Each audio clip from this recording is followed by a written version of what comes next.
Grande manifestation à Madrid ce samedi à l'appel du parti antilibéral Podemos. Des dizaines de milliers de personnes venues de tout le pays se sont rassemblées pour cette marche pour le changement. Les manifestants protestaient contre la finance internationale et les politiques d'austérité. Podemos est un allié du parti anti-austérité Syriza, arrivé au pouvoir en Grèce dimanche dernier.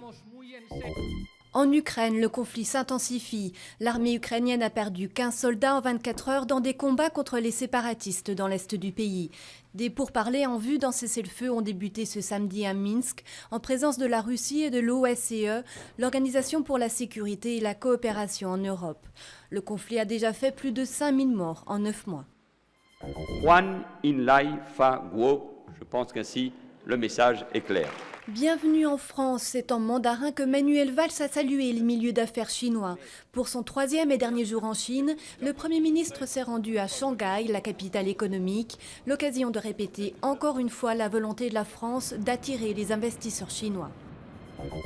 Verdict confirmé pour Nicolas Blondiau. La cour d'assises du Vaucluse l'a condamné vendredi en appel à la réclusion criminelle à perpétuité incompressible. Il est reconnu coupable du meurtre et du viol d'une petite fille dans le Gard en 2011. Il devient la 3e personne jamais condamnée à cette peine, la plus lourde existante en France. Des femmes plantureuses, des tons vifs et un esprit joyeux.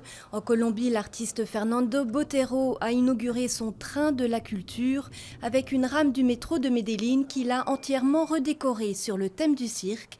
Désormais, les voyages en métro vont prendre des couleurs.